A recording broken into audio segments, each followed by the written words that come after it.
mbokki Sénégal mbokki diaspora bi mun ngeen jot seen chaîne de télévision Diaspora 24 fépp ci Afrique bi ak benn décodeur simple free simple wala HD bépp boo ci mun am ak benn parabole boo xam ne 65 centimètres fépp ci Afrique.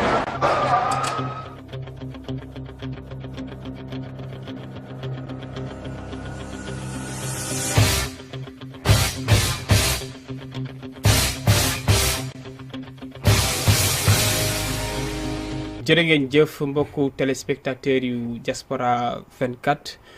ñi ngi leen di nuyu kenn ku ci nekk ci sa tur ak ci sa sant ginnaaw nuyoo bi ak feddali kóorute gi nga xam ni moo dox ci suñu diggante ak yéen ñi ngi profité ci moment bi di baal ñëpp ak waaye di baal ñëpp ak ci weer wi nga xam ni moom la ñu génn di shahru Ramadan di ñaan suñu borom lépp lu ñu ko ci jaamu mu nangul ñu ko te def ci réew mi yëpp jàmm moo xam Italie la ak diaspora bi yëpp waaye tamit ci Sénégal gi nga xam ni fa la ñu jugee tey nag ci plateau bi ñu war ci waxtaanee li nga xam ni moom mooy fédération bu des Sénégalais de la diaspora ma war ci dalal nag ci plateau bi sama ñaari gan ci sama ndeyjoor ki nga xam ni mooy Jean-Pierre Faye di porte parole bi ak it ki nga xam ni moom mooy Amath Diop ñu di ko wax Louf moom mi nga xam ni moom mooy yor thème ak agenda ñu war a waxtaane nag tey li nga xam ni moom mooy FSD di fédération des Sénégalais de la diaspora lépp lu ci aju ni ay ponk ñu waxtaane ko ngir njëriñu sénégalais yi nga xam ne ñu ngi dund ci diaspora bi damay bàyyi sama gan yi Jean nga nuyoog téléspectateurs yi. asalaamaaleykum sëñ Khadim ñu ngi lay nuyu di la ziyaare di la gërëm ci invitation bi si plateau bi. waaye di dem di nuyu di gërëm sa téléspectateurs yi. jërëjëf ki nga xam ne moom mooy Jean-Pierre Faye yor porte parole lu FSD ci sama càmmooñ maa ngi ci feggoo ki nga xam ne moom mooy Amath Diop ñu gën koo xam ci Louf mu yor thème ay agenda Louf ma bàyyi la nga nuyoo ak téléspectateurs yi. Serigne Khadim jërëjëf donc ñu ngi lay nuyu di la sant di la gërëm ci invitation bi di ko rafetlu. di nuyu aussi les téléspectatrices ak les téléspectateurs de D24 di wax au passage jox nuyoo aussi ñi nga xam ne ñoom lañ bokkal commission thème et agenda te suñu doyen Medoune Ndiaye docteur Medoune jiite ko di nuyu aussi di sant di gërëm le directeur de la télévision D24 mi nga xam ne may nañu opportunité ñu ñëw ci télévision bi véritablement élucider li nga xam ne moom mooy le projet du congrès de Nantes muy le frère le doyen Aliou Ndiaye mi ñu jox véritablement cette opportunité là. jërëjëf Amath Diop di Louf tey nag ñu dugg ci waxtaan wi lii waral waxtaan wi nag di FSD fédération des Sénégalais de la diaspora Jean yow mi nga xam ne yow yaay porte parole bi yow laay njëkkee laaj bu njëkk bi lan la undu FSD ak it lan mooy historique bi ak perspective bi lan moo tax mu juddu ak naka la juddoo ci yan anam. waaw jërëjëf Khadim FSD ñu ngi ko xamee ci fédération des Sénégalais de la diaspora daanaka mook logo bi ngeen di gis benn la muy fédération internationale des Sénégalais de la diaspora FSD mu ngi juddu en 2013 ci benn congrès bu ñuy wax le congrès de Washington daanaka si 2012 sax lañ ko commencé di ci liggéey mu am congrès Washington en 2013 ñu dudd fa ñu créé fa vraiment les jalons ci benn FSD boo xam ne objectif am moo doon gunge diaspora bi boole leen waaye bi ñu demee ba ci biir ci congrès ba dafa jot am ay querelle intestine comme ni ñu ko waxee toujours des problèmes de leadership yi nga xam ne c'est assez fréquent dans la communauté sénégalaise moo waraloon nag problème yooyu amoon FSD dal di dem en léthargie toog lu yàgg daanaka presque 5 ans amul activité amul dara donc mu am ay nit yoo xam ne de bonne volonté bokkoon ci FSD boobu depuis congrès de Washington bi ne dañoo bëgg a soqaliwaat FSD parce que ñoom pas-pas bañ àndaloon ñu ngi ko yore ba léegi te dañ gëmoon ne war na mun a ne donc ci loolu ku ñuy wax Modibo Soumaré doon le coordonnateur nekk au Minnesota ci États-Unis bokkoon ci congrès bu njëkk ba ku ñuy wax Pape Omar Sarr doon actuellement le secrétaire ad hoc du comité ad hoc bi ñu créé nekk à Nantes Madi Cissé Ba nga xam ne moo nekk le trésorier nekk en Espagne ak Momar Dieng Diop de la commission communication ak man mi porte-parole bokkoon ci congrès Washington bi depuis 2013 ñu ñoo ànd juboo suñu biir ne normalement war nañ renaître loo de ces cendres FSD moo waral tey FSD juddu ñuy nar a defi un deuxième congrès le 28 le 29 le 30 juin à Nantes. d'accord daañu ci ñëw ci congrès bi loolu moo nekkoon historique yi nga xam nga moo tax li FSD juddu yow Amath Diop sa xam-xam màcc na ci jëm ci wàllum association ku la xam-xam la ci vie associative ndax FSD bi dafa ñëw bootu ci wala mu indiwaat leneen lu bees yoo xam ne association yi ñu ngi ko doon doxal ngir jël problème mu sénégalais yi en charge. bon vraiment laaj bi am na solo effectivement xam nga bu ñu ne fédération normalement dafa war a ëmb ay association yàlla def na au niveau de la diaspora en tout cas dëkk boo mën di dem ay sénégalais nekk fa danañ constituer wu en association am nag ay mission yoo xam ne nii moom lañ leen di jox am ay objectifs aussi yoo xam ne moom lañ leen di fixer mais du moment que day nekk groupe boo xam ne nii groupe bu xaw a ndaw lay doon duñu am possibilité yoo xam ne da leen mën a permettre ñuy man quand même yenn objectifs yi yenn missions yi ñu koy mën di ko dérouler duñ man aussi mën a permettre ñi nga xam ne ñoom lañ seqal mbir mi ñu mën leen a gunge ci loo xam ne nii à grande échelle lay doon loolu moom moo tax ñu ne pourquoi pas ñu mettre sur pied la fédération fédération bu ñëwee nag mën a nekk tampon entre l'institution ak ces Sénégalais yooyu nga xam dañoo dafay association nga xam ne répondant direct bi moom mooy nekk la fédération effectivement fédération bi bu ñëwee du nekk un doublon fédération bi day ñëw rek ëmb toutes ces associations là man leen a permettre lépp loo xam ne ni ñoom ñu ngi ko soxla seen ay besoins fédération bi jëm ci jàpp en collaboration bien sûr avec l'institution pour man ñoom ñu nekk ci seen biir mu gunge leen ci seen ay besoins donc daal loolu moom moo undu la fédération ñu jàpp ne véritablement bu ñëwee li nga xam ne ni moom la ñu yaakaar ci moom ak ñi nga xam ne moom lañ ko seqal incha allah objectif yi mën nañ ko atteindre à un temps record ak ñi nga xam ne ni véritablement noonu lañ ko bëggee. d'accord Jean-Pierre. fédération bi dafa am bureau dégg naa la ngay lim. dafa am siège fu mu nekk ci diaspora bi Italie wala Canada wala fan dafa am siège boo xam ni foofu la toog moom. donc FSD bi l'objectif de son siège c'est le Sénégal parce que bu ñu waxee sénégalais de la diaspora Sénégal moo tax ñuy wax sénégalais mais comme dañ ko doon soxaliwaat fu mu toll nii le siège la base c'est à Nantes. On a créé la structure avec tout ce qui devait se faire fu mu toll nii Nantes lañ jël comme base. Mais on sait que dans l'avenir ce serait de refaire la même chose au niveau du Sénégal. Parce que bu boobaa mooy gën a facile ci ñi nekk Afrique ñi nekk Amérique ñi nekk Asie ñi nekk Océanie parce que Sénégal mooy doon le dénominateur commun. Donc li ma doon expliquer sànq loolu c'était un comité ad hoc. Un comité de pilotage. Pour mun a gunge. pour mun a jëm ci congrès de Nantes bi. bés bu ñu yeggee ci congrès de Nantes bi on fera l'élection d'un bureau. de manière démocratique. et comme je tiens à le dire FSD dafa doon benn structure boo xam ne elle est apolitique. toutes les obédiences donc bureau bi c'est provisoire. bureau bi fu mu toll nii c'est provisoire. pour gunge FSD mu tegu bu baax mu mun a samp. mu mun a samp bu boobaa nag y aura la présence dina am ñuy war a jóge Afrique am na ñuy jóge Asie. am na ñuy jógee Europe am na ñuy jógee Amérique am na ñuy jógee sax ba Océanie pour ñëw bu boobaa on va faire un bureau de manière démocratique sénégalais bu ne ci diaspora bi yëpp gis ci boppam parce que ñun on a une certaine démarche inclusive ñëpp lañ bëgg a boole pour comme ni ko sama naataango waxee que FSD sera un interlocuteur privilégié entre l'État du Sénégal ak sénégalais de la diaspora yi mais en même temps aussi entre les Sénégalais de la diaspora et les pays d'accueil yi nekk. parce que tey gis nañ ce qui se passe chez Sénégalais dans le monde entier. donc FSD looloo ko tax a jóg te on a eu une devise sur laquelle on a vraiment pensé qui est une diaspora unie et engagée pour le développement du Sénégal. d'accord Jean-Pierre Louf yow ma tooñaale la tuuti ku la xam-xam la ci politique. ngeen jóg ni da ngeen a bëgg a tënku ci fédération bu des Sénégalais de la diaspora ngir jël en charge problème sénégalais ñu jëlal ko nag suñu loxo ana état bi wallam ci mbir mi lan la exactement ba sénégalais yi nag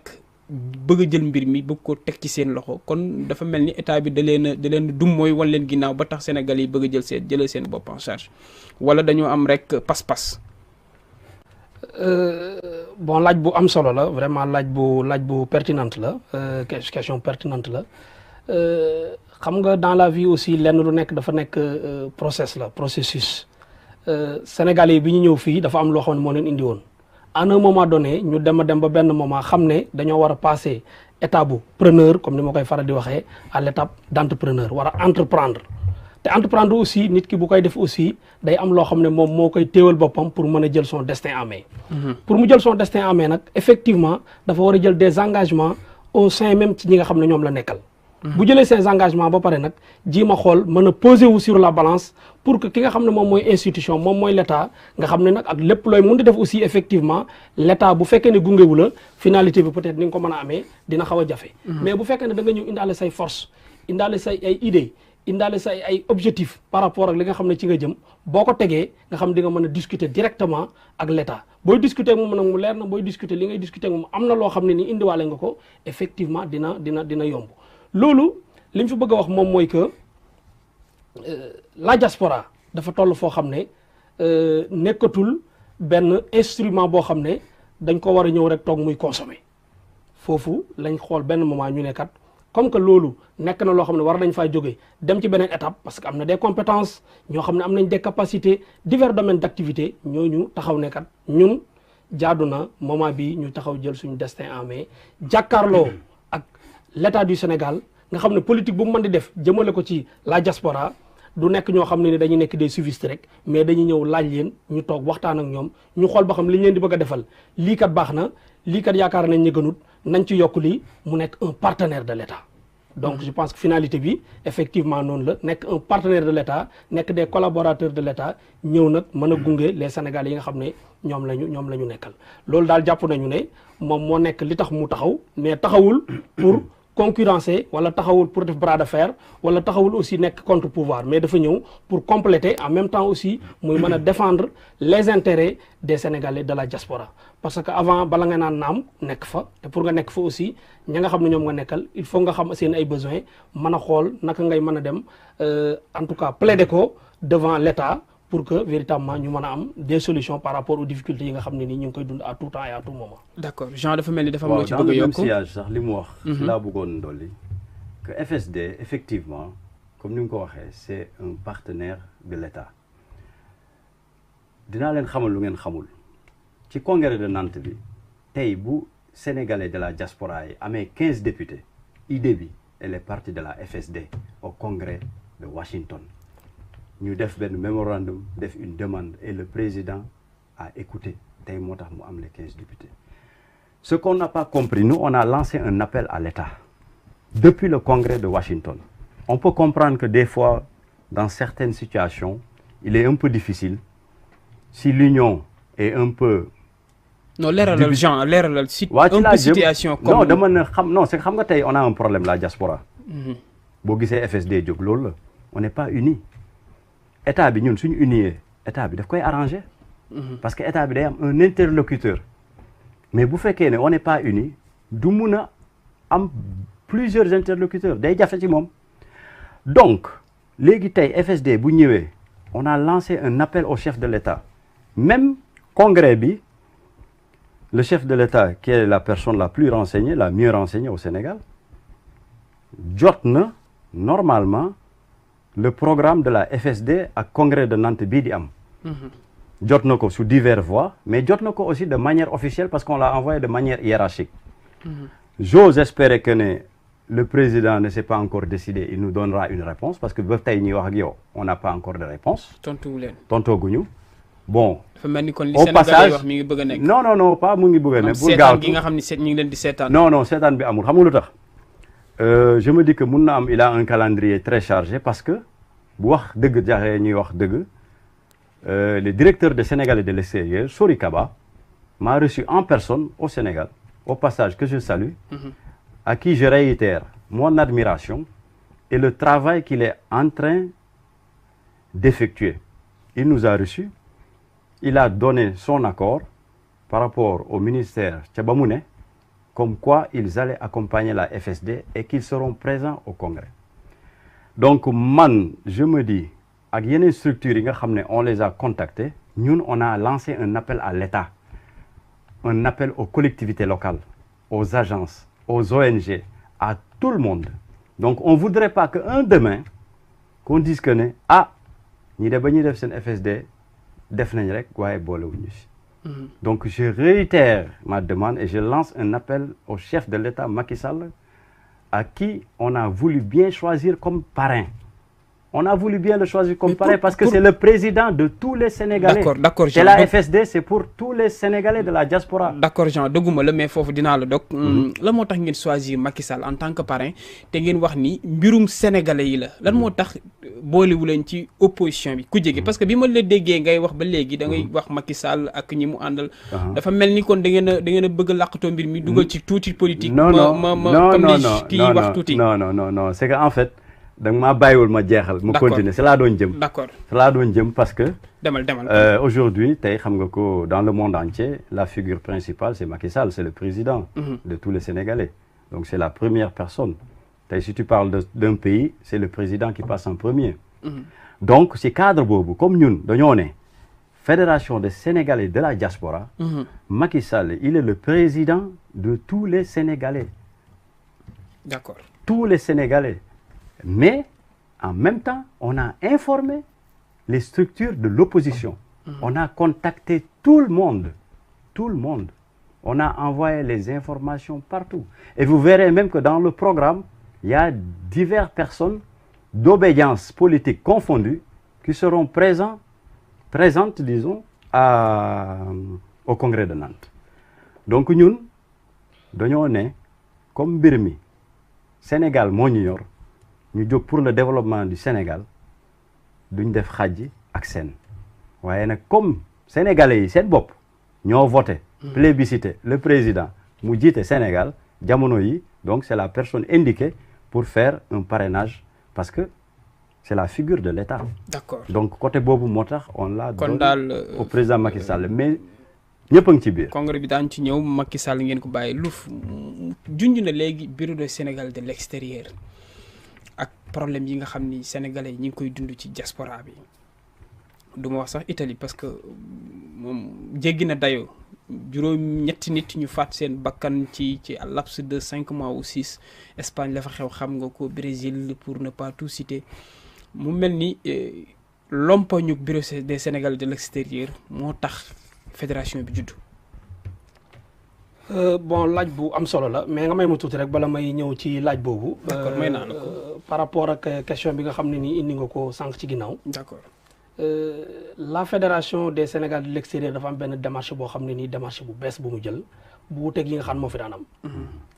xam nga ñun ay immigré lañ te dañoo am particularité bu ñu waxee immigré mu nekk Italie nekk Espagne nekk France dañoo am particularité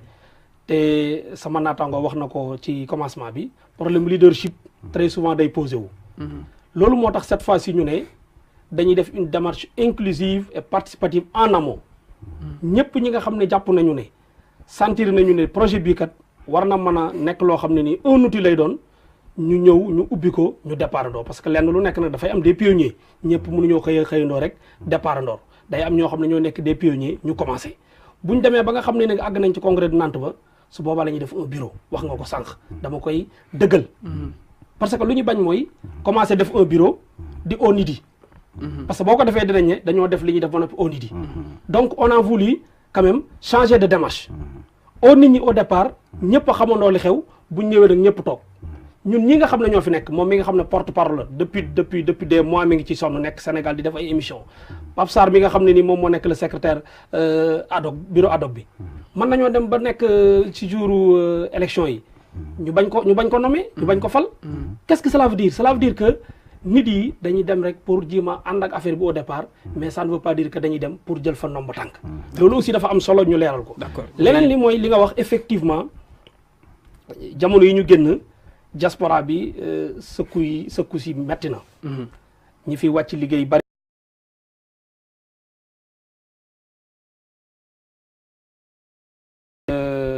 di sant di gërëm aussi son excellence Sori Kaba mi nga xam ne véritablement il a fait le déplacement ñëw fi au niveau de l'Italie pour en tout cas nemmeeku li nga xam ne moo fi mujj am mais dañuy wax ne daanu dajul suuf comme na ko olof yi di waxee li ñu wax rek ci départ bi moom moo fi nekk mooy que nit ki bu nga dimbale ko il faut que dafa am matuwaay boo xam da ko war a jëlal boppam pour man bu fekkee ne da nga koy dimbale ñëw nga fekk ko ci looloo tax ñu ne fédération bi nañ ko teg lépp loo xam ne ay jafe-jafe yoo xam ne dañ koy dund ñun ñoo maîtriser nekk fi ak njaboot gi ñu jéem a xool nan lañ leen di orienté ba nga xam ne lépp loo xam ne mën na leen a gaañ ñu mën caa bañ a jëm loolu dina faciliter ki nga xam ne moom moo ñuy protéger du am ay jafe-jafe yoo xam ne nii véritablement ni mu war a gunge di ko gunge. D'accord. Donc day ñëw toujours rek mooy li ma la wax accompagnement la. Accompagnement la parce que aucun pays au monde mënut a dem derrière chaque immigré en tout cas ses fils yi nga nekk dañoo nekk au niveau de l'extérieur. dem ci ginnaawam di ko jàppale. mais ñun aussi dañoo am ay droits dañoo am droit à la protection les Sénégalais yi nekk au niveau de l'extérieur dañoo am droit à la protection. droit boobu nag effectivement même si l'État est en train de faire des efforts ñun aussi dafa am loo xam ne dafa ñoo war looloo tax ñu taxaw nekkat lépp loo xam ne peut-être day manque ñun danañ ko mën a mottali à travers la FSD bien sûr en collaboration avec les associations yi nga xam ne dañuy ànd ak ñoom di liggéey bi. D'accord Jean association bi ban njariñ la war la mën a amal Sénégal yi ay financement la wala da leen di accompagner ci seen di leen xamal wala seen i droit wala seen i devoir lan la exactement. Donc comme niñ ko waxee même sama naataango brossé na ko. Effectivement ni ñu ko waxee sànq y a des problèmes récurrents dans la diaspora. te boo xoolee depuis diaspora di am problème yooyu ñu ngi ciy jànkoonteel ba léegi. léegi dañ dem ba benn moment on s'est dit ñun en tant que immigré diaspora on fait entrer plus ou moins selon les statistiques de la BCEAO au Sénégal dans le plan formel presque plus ou moins 1500 milliards. Donc ñun on a un droit de regard tey parce que si on fait peser la balance commerciale d'une certaine façon tey état bi war nañu déglu dans l'élaboration des politiques publiques. Surtout quant à l'immigration parce que nous sommes des immigrés. On vit sur le terrain. Et donc on s'est dit FSD boobu tey les députés de la diaspora yi ñaanoon ba yàlla def mu am on est bien d'accord mais est-ce que les députés sont réellement représentatifs ou une représentativité de la diaspora? Parce que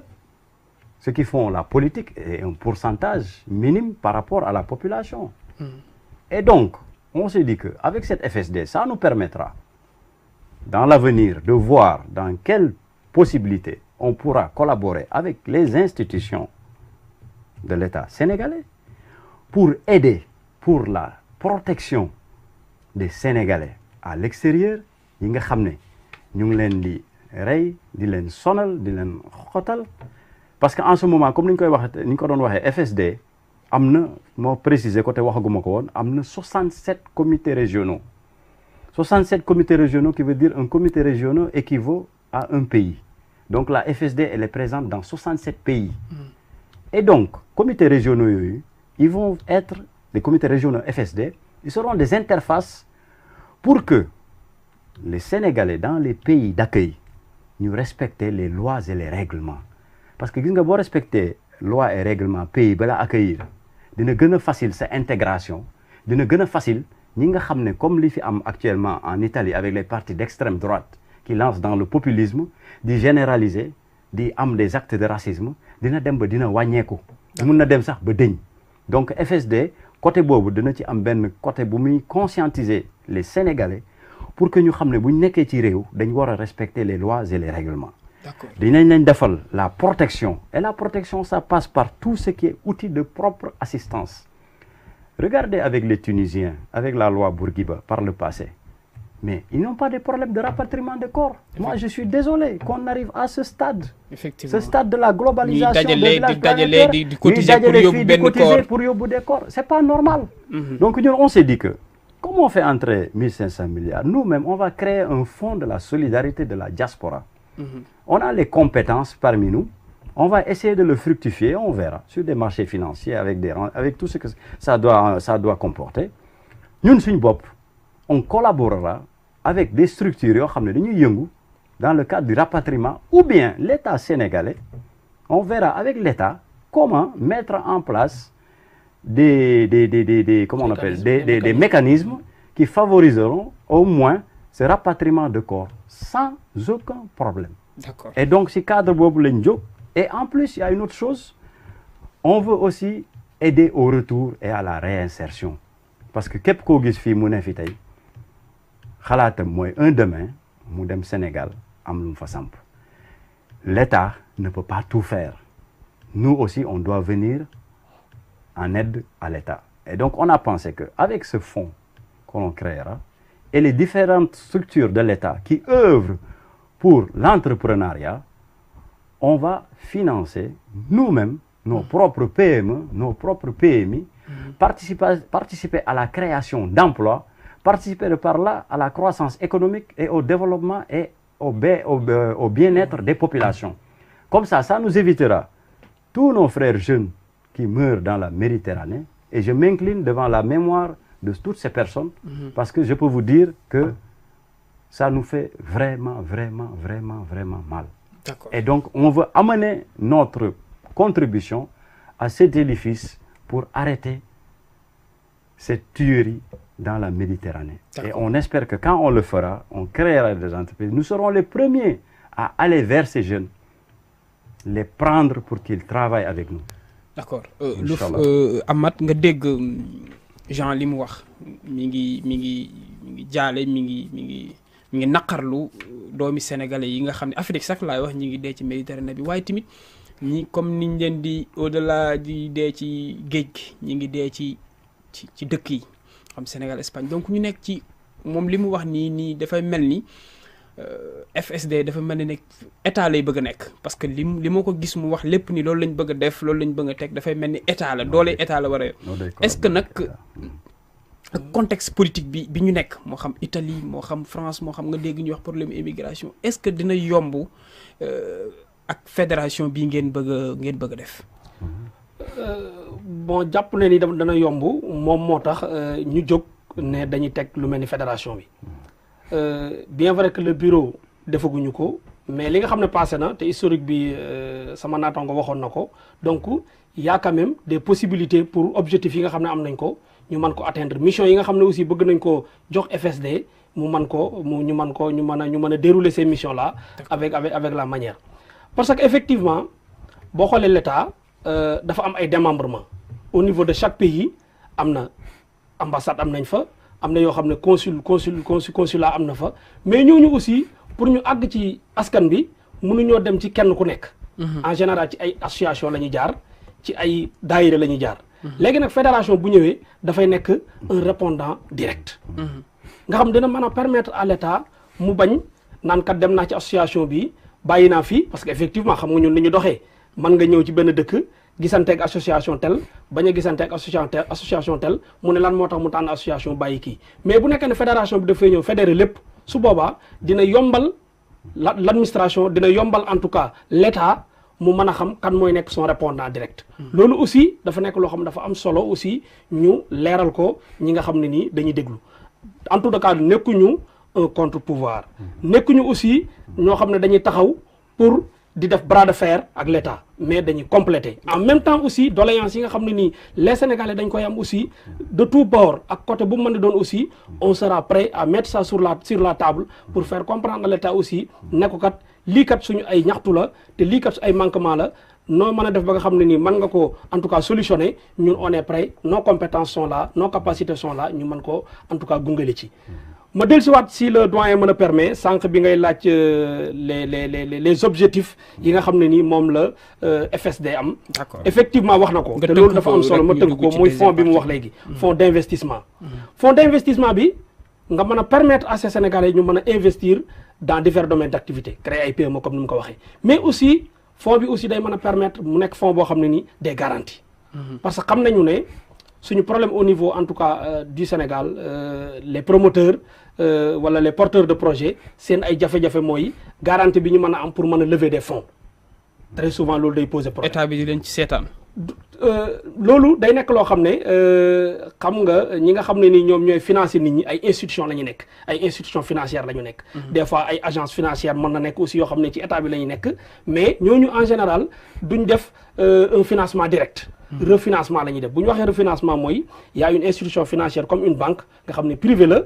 mais agence bi bu ñëwee danaan ko man kat maa ngi xaalis mais su ma sañoon booy lebal nit dama koy jaarale ci yow nga mën ko lebal. loolu day mën a tekki ne ki nga xam ne day leb dina xam ne banque bi la seqat. d'accord te loolu nag pour nga mën ko am il va falloir nga am des garanties léegi nag ñun dinañ permettre à travers ce fonds là ce fonds d'investissement ñu mën a permettre au Sénégalais bi nga xam ne dafa bëgg a investir mu mën ci jël dara ñu ko ci accompagner mu mën ko teg comme garantie. D'accord. Fédération bi aussi nekk un garant en tout cas par rapport ak li nga xam ne moom la bëgg suñu élèves yi nga xam ne aussi dañ jàng suñu étudiants yi loolu aussi daf ci am solo mooy dans le cadre de l'éducation xale yi dañuy nekk fii di jàng am ay capacité am ay compétences mais très souvent bu ñu demee au niveau du Sénégal day xaw a jafe pour ñu tëb mën a insérer wu mais ñu fexe ba à travers la FSD compétences yi fi nekk ñu nga xam ne ñu ngi nekk au niveau de l'Afrique ñi nga xam ne dañoo nekk au niveau de la diaspora ñu mën a fexe def benn jonction xale bi buy jàng fii ñu mën di ko accompagner ba nga xam ne bis bu demee au Sénégal rek dina mën a xam fa nga xam ne fa lay jëm loolu aussi dafay am solo ak ñi nekk fii aussi di jàng des fois da ngay jóge au niveau du Sénégal war a ñëw fii au lieu que nga mën a dem directement à l'université des fois ñu lay def loo yeneen test yoo xam ne véritablement mun na jafe ba nga xam ne nii pour nga mën a insérer wu directement dans le système éducatif dana jafe loolu aussi ñu teg benn cadre boo xam ne nii dana nekk un cadre d'orientation un cadre d'accompagnement ba nga xam ne boo ñëwee rek tu sauras fi ngay dem directement nga xam di nga mën a am des issues. merci Amath Diop di Louf ñu gën koo xam ci Louf téléspectateurs yi yéen ngi ñuy seetaan ci suñu émission tey ñu war a waxtaane nag li nga xam ne mooy fédération des Sénégalais de la diaspora mu am ci ñaari gan ki nga xam ne mooy Jean-Pierre Faye di porte-parole bi ak Amath Diop Louf ki nga xam ne moo yor thème et agenda dañuy dugg ci deuxième partie émission bi li soxal congrès bi ñu jëm muy congrès de Nantes da ngeen a war a def benn congrès ñu war a amee fële ci Nantes kañ ngeen ko bëgg a def ak nan ngeen ci bëgg a demee ci boobu le congrès Jean. donc congrès de Nantes bi ñu ngi ko bëgg a def le 28 le 29 le 30 juin bii Nantes ñu ngi ko choisir c'est pas au hasard Nantes dafa tombé le mois de juin mu dédié ko au Sénégal. On sait que la ville de Nantes est jumelée à la ville de Rufisque. Déjà même il y a eu même déjà des festivités. Nantes jagleel ñu benn espace ne fédération des Sénégalais de la diaspora Nantes bëri na ay Sénégalais ñoom ñu sensible ci li ñuy def ñu dédié ñu benn semaine jox ñu ko pour ñu organiser congrès bi. De par là comme am na lu sama naataango bi lu wax sànq. toujours dans le cadre de FSD li ko tax a jóg toujours que brossé na ko wax na ko ce fonds de garantie qui servira de garantie mais ñun on a pensé aussi qu'il y avait ce problème de retraite parce que on a beaucoup de Sénégalais aujourd'hui yoo xam ne tey perte nañ seen këyit wala ñibbi nañ wala ñu leen ne seen retraite di ngeen ko jot si sangam tey buñ trouvé woon benn accord et on lance un appel au ministère des Affaires étrangères qui pourrait bien le faire par une commission mixte. Par exemple, je parle du cas de l'Italie. Sénégalo-italienne def une commission mixte pour jéem a xool naka lañ mun a organiser pour Sénégalais yi di jot seen retraite. Même bu dul sax la retraite totale mais déjà ñu anticiper leen un pourcentage comme ni ñu koy defee ak yenn communauté yu ñu xam. Les Tunisiens ak ñeneen. Effectivement. Pourquoi si ils l'ont fait nous on peut pas le faire? Donc loolu yëpp bokk na ci yi nga xam ne moo tax FSD jóg fonds bi mu doon expliquer su ma leen joxee ambition wu fédération des Sénégalais de la diaspora te dina ci ñëw après ci programme bi on a même des ambitions un demain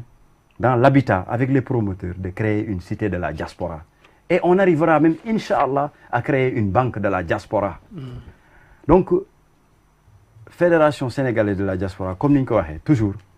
sénégalais de la diaspora yi ñoo leen tax a jóg. Jean su ma dogguma la su ma la déggee dafa mel ni li nga bëgg a wax ni mooy sénégalais de la diaspora dañu bëgg a taxawal seen état wu bopp bañ a. dafay mel ni dafay bañ a tënkootu ci état bu Sénégal wala non ndax bu ñu amee banque am ay cité am ay dafa mel ni ñu ngi ci àjjana. non mais am na ñu fi yore seen banque yore seen ay cité c'est des promoteurs. Et pourtant ils travaillent en collaboration étroite. Est-ce que nag nekkul ay xalaat yoo xam ni damay bañ fédération bi di dugg ci des xalaat yoo xam ni c'est utopie day dem ba nag. non c'est pas utopique. xam nga di dig sénégalais yi tamit loo xam ni. non dégguñu leen dañoo ne. ndax loo xam ni sax état bi réussirul pour def ko fédération bi mën a ñëw ngir def ko loolu day jeexi jaaxal. non loolu moom du dañuy wax loo xam ne c'est utopique wala di dig lu ñu digaate. D'accord ñun suñu bopp suñu amee suñu fonds c'est simple BCEAO da ko wax mu ngi leer ci papier yi. suñu jëlee suñu xaalis gis promoteur mun nañ négocier. mun nañ gis état gis les domaines qu'il y a xool fu ñu mun a jënd terrain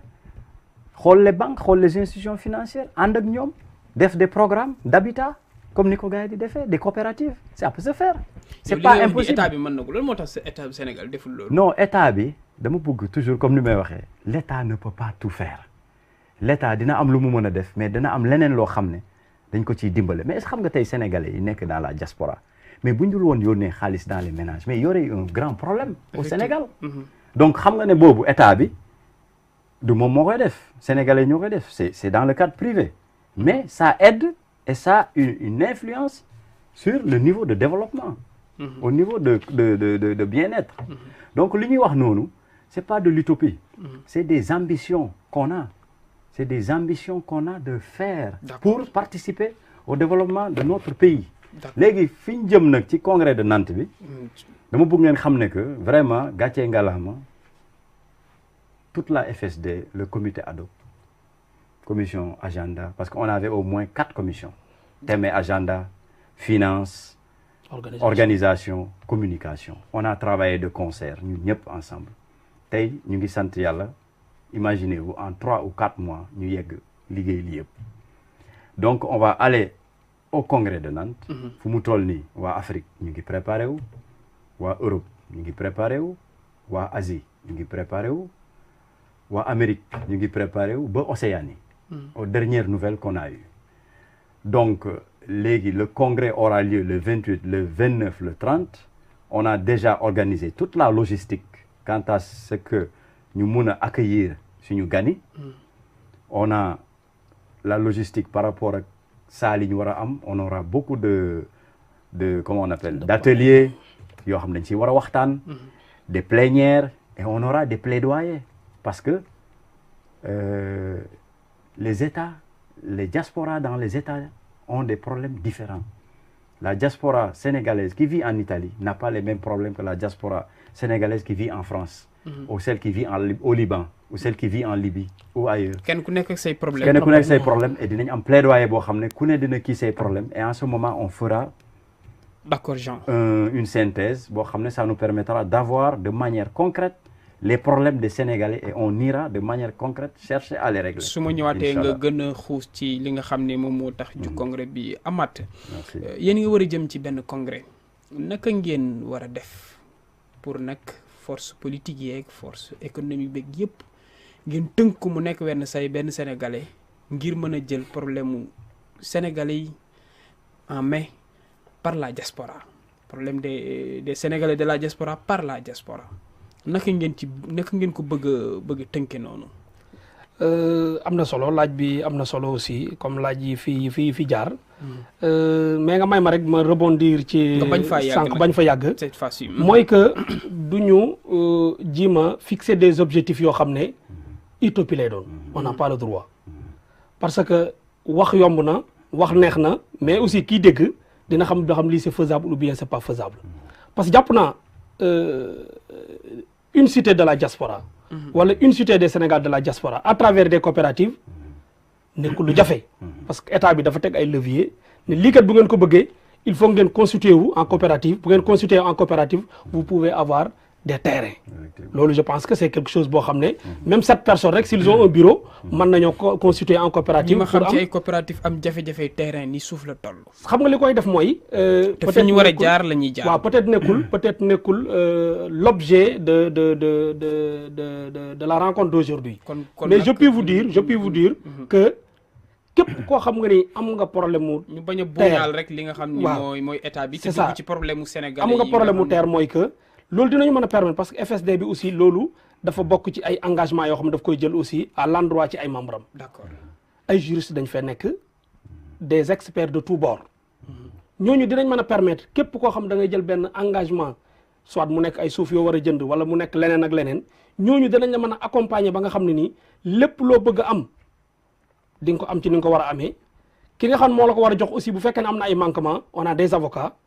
dinañ mën a ñëw taxaw. lépp loo xam ne war nañoo ko mën a défendre ñu ñëw taxaw défendre ko donc pour dire que c'est un tout par rapport à la question proprement dite. effectivement force politique yeeg économique bi nga xam ne lépp ñu ñëw nag tënku ngeen en tant que sénégalais nag ngir doxal mbir mi naka ngeen ci bëgg a demee. merci beaucoup loolu aussi dafa am solo mooy que te loolu depuis le départ ci tànk yooyu la ñu dox mooy cette démarche inclusive et participative def de sorte que amut sensibilité amul couleur amul bokkuwaay dañoo boole ñëpp rek def ko benn say ne képp koo xam ne jàpp nga ne war ngaa mën a apporter de la valeur ajoutée à ce qu'on est en train de faire wala ce qu'on veut faire dañ lay boole ci liggéey bi nga ñëw ànd ceeg ñun. ba tax na bi nga xamee ne dañ ko lancé ñi nga xam ne dañ leen doon envoyé véritablement ay invitation par rapport ak thèmes yi nga xam ne moom la ñu war a développer dañoo ciblé ñoo xam ne ñii kat yaakaar na bu ñu ñëwee war nañ mën a développer thèmes yi nga xam ne moom lañ bëgg a développer ñii bu ñu ñëwee aussi au delà des thèmes yi ñu war a développer dinañ mën a gunge la FSD par rapport ak mission yi nga xam ne moom la war a dox ak yi nga xam ne ni véritablement moom moo ñuy xaar mu nekk loo xam ne effectivement c'est faisable te aussi jàpp nañu ne war nañ cee mën a àgg ak ni nga xam ne moom lañ ci bëgg a àggee te buñ ci génnee aussi jàpp nañu ne ndam dina ci mën a am mooy que lu mel ni ay visa ñu war ko jox des Sénégalais yu nekk au niveau de l'Afrique parce que boo xoolee FSD dafa am ni ko doyen waxee départ bi waa Afrique waa Asie waa Europe Océanie ñëpp dañ ci bokk te en général ñi nekk fii au niveau de l'Europe pour ñu dem au niveau de Nantes peut-être ñu ci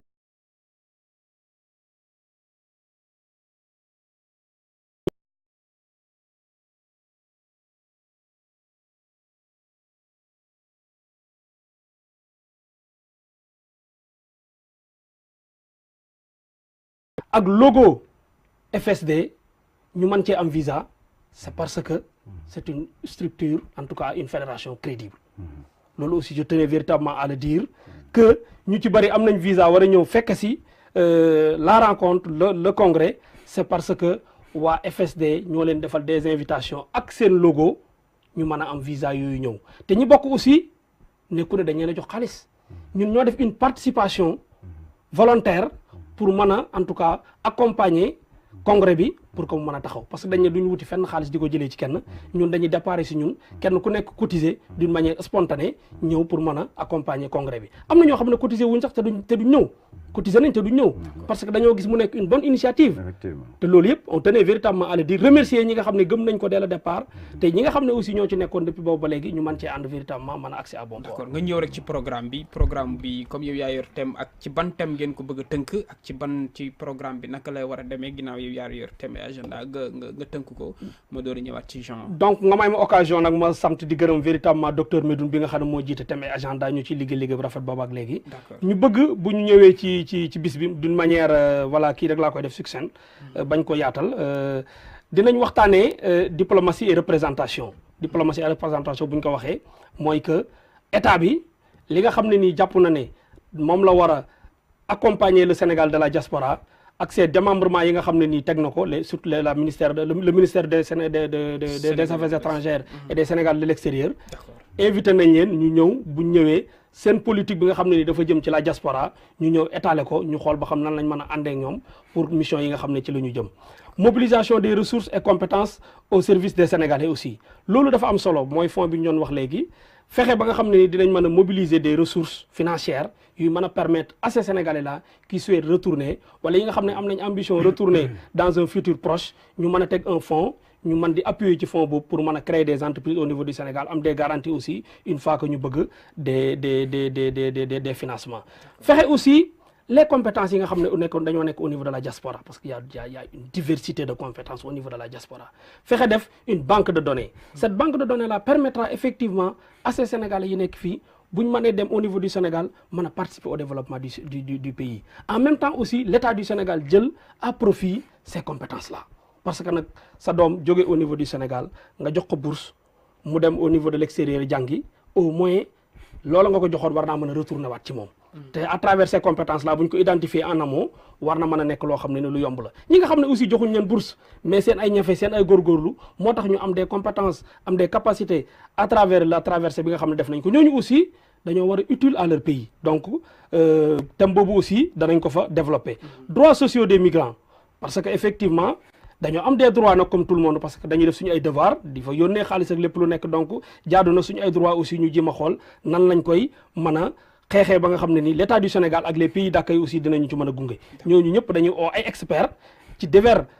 domaines d'activité ñu ñëw ànd ak ñun ci liggéey bi am na si ñoo xam ne nii bokkuñ fenn am na ñoo xam ne bokku nañ ay partis politiques mais terewul dañoo bëgg gunge ma tudd ku mel ni Babacar Ba notre compatriote véritablement tey on tenait à le remercier parce que véritablement depuis boobu ba léegi mi ngi joxe en tout cas accord am ne dina ñëw gunge ñu ci liggéey bi. D'accord. donc amul connotation politique amul dara loo xam ne ni véritablement luy indi ay jiixi jaaxam. d'accord thème bi ak programme bi yegg na. donc programme yi comme niñ ko waxee le 29 lay commencé le 29 jàpp nañ ne bu fekkee ne ni xëy si nañu danañ def le 28 le 28 le 28 le 28 la ñuy commencé bu ñu xëyee le 28 danañ def la cérémonie d'ouverture c'est ça le 28 danañ def la cérémonie d'ouverture réception et présentation des invités et délégations parce que comme ni ko doyen waxoon 67 pays danañ am ay représentants yoo xam ne ni danañ fa ñëw bu ñu ñëwee ñu def véritablement présentation yi def allocution yi bu ñu ko defee ba pare ki nga xam ne nii moom mooy le parrain moom aussi mu def allocution am déclaration d'ouverture aussi Macky Sall kon Macky Sall day ñëw ci fête ci kii bi parce que parrain bi. Charles bon en fait comme on disait. On l'a parrainé. non donc juste pour mu àggale dama waaw juste rek non juste pour dire qu'on l'a parrainé au président de la République. d'ici là mun na am président bu ñëwee wala mu yónnee représentant moom mooy nar a def fii ce discours mais on a déjà la disponibilité pour le préciser du professeur Alioune Badara Cissé en tant que médiateur de la République qu'on remercie au passage qui nous accompagne depuis un bon moment et qui est déjà présent en France qui a confirmé qui sera avec nous déjà. may luuf mu àggale daal di tàgguwaale téléspectateurs yi. waaw donc voilà parrain bi moom allocution du parrain le parrain comme il l'a dit c'est le président. donc bu ñëwul aussi dina am ñoo xam ne ni jàpp nañu ne dina leen yabal. wala koo xam ne dina ko yabal mu ñëw en tout cas représenter ko fa. buñ ci jógee aussi dinañ def déclaration d'ouverture des travaux. déclaration d'ouverture des travaux bi buñ ko defee en collaboration bien sûr avec Alioune Badara Cissé wala ki nga xam ne nii moom le président di yabal wala le président lui-même bu fekkee ne nii ñëw na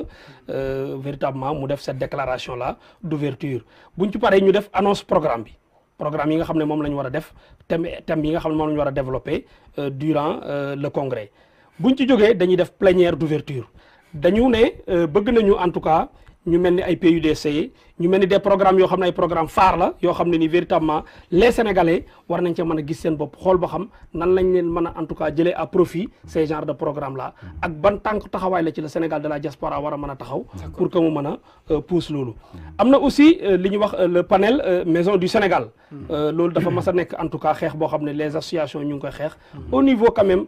des pays d'accueil mu mën a am ay jumtuwaay yoo xam ne Sénégalais yi dinañ ci mën di fa nekk di fa gisante véritablement mu nekk loo xam ne nii lu am solo la am na aussi ay panel yoo xam ne panel agriculture investissement nga tënk rek ndax bala ñoo temps c'est ça agriculture investissement en tout cas tout ce qui est investissement parce que nag finalité bi c'est le retour mu nekk un processus donc bu nekk atelier yoo xam ne nii danañ ko teg programme porteur yi nga xam ne nii Sénégalais yi bëgg a investir war nañoo mën a xool fan la ñu mën a jaar pour investir ay experts ñëw fa waxtaan ci ak ñun par rapport aussi ak l'accompagnement ñi nga xam ne yàlla day def ñu jóge fii ñooñu aussi am na panel yoo xam ne lañ leen koy jagleel nga xam ne nii ay assurance vie am na assurance vie boo xam ne nii dañu collaborer ak moom dina fa ñëw su ñëwee dina def en tout cas benn waxtaan bu am solo par rapport ak nan lay mën a accompagner la fédération pour que ñu mën a en tout cas ñi nga xam dañ fi jóge ëllëg ñu mën leen accompagner joxe benn site rek boo xam ni bu téléspectateur demee daañu fa mën a fekk yëpp bu ko defee tamit nga te tàgguwaale téléspectateur bala ñu temps bee gën a xoj xam naa ni lépp du fi xaj. voilà donc site bi quand même ñu ngi ciy travailler xam naa sous peu d'ici le 28. site bi dina pare mais quand même am nañu une adresse email. fedesen diaspora @gmail.com. Le numéro WhatsApp aussi pour joindre la fédération 00221 77 762 86 86. Donc il y a aussi post Facebook compte Facebook. FSD Diaspora donc page lay jëm. mais su ko ku fa dem di nga mën a fekk éléments yooyu yëpp. fédération bi. c'est ça Ahmed ma bàyyi la nga tàggu téléspectateurs yi. donc di rafetlu en tout cas liggéey bi di tous les Sénégalais à cette initiative là. parce que c'est une initiative boo xam ne qui va devoir accompagner les Sénégalais. Ça doit être déroulé par les Sénégalais et la finalité c'est pour les Sénégalais. Di remercier une fois encore le compatriote Aliou Ndiaye le directeur de la télévision des 24 ans. kooku je pense que sama nawle sama compatriote dina ci ñëw moom mi nekk ci communication. Aliou depuis le départ il a dit suma télévision mettre naa ko à la disposition de la FSD. Effectivement lépp loo xam ne soxla ko na ci communication c'est disponible dinaa leen ci jàppale loolu nag à travers véritablement cette télévision là tout ce qui tourne autour de la communication ñu ngi ci sant leen ci gërëm yow aussi véritablement ñu lay sant la gërëm di gërëm réalisateur bi ak ñëpp ñoo xam ne ñu ngi ñu doon teewlu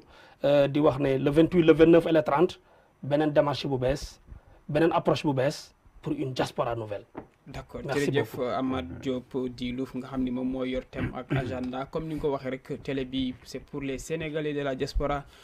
tur wuyu na boromam Diaspora TV ma bàyyi Jean nga tàggatoo ak téléspectateurs yi boo amee loo ci sant tàggatoo ak ñoom bala ñoo temps bee xoj. ok donc juste pour am lu ma dolli rek.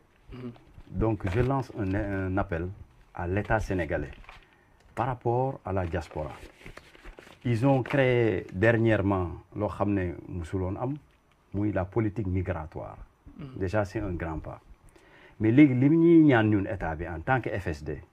que ñu def des mesures d'accompagnement parce que si vous voyez certains pays se sont développés avec leur diaspora. Il y a eu la diaspora juive. Tey même il y a des pays qui sont limitrophes qui sont pas loin comme la diaspora marocaine qui ont mis en place des programmes d'accompagnement, les REM qu'on appelle, les RME, le retour des Marocains à l'étranger. Donc on demande à l'État sénégalais, en dehors des fonds yi ñu teg pour financer Sénégalais de la diaspora, comme on le sait, avec le FAISE, avec le Plasépris, ak ANIDA, ak yeneen, mais qu'ils définissent des règles d'accompagnement pour gunge les entreprises ñi ubbi entreprise sur le point fiscal sur le point administratif ne leen indil assistance parce que quand on va au Sénégal et on le fait c'est vrai qu'en 24 heures 48 heures 72 heures on crée sa société mais am na loo xam ne manqué na ci ay mesures d'accompagnement pour nit ñi soqali seeni entreprise donc c'était lu ma doon yokk bon maa ngi tàggu tous les téléspectateurs di leen jox rendez-vous au Sénégal et la diaspora le 28 le 29 30 juin à Nantes ndax lii Sénégalais de la diaspora yéen a ko moom FSD yéen a ko moom maa ngi dellu di gërëm mon collègue Louf Diop Amath Diop avec qui on a longuement travaillé ma dellu di la gërëm Khadim vraiment ngi ak ci plateau bi di gërëm la réalisation mais di gërëm aussi notre frère Alioune Ndiaye notre frère Alioune Ndiaye comme ni nga ko waxee dès le début il a donné sa disponibilité donc am na loo xam ne dafa leer télé bi Diaspora 24 la tudd jaratul sax ñuy wax dénomination bi Diaspora ñun ñoo ko moom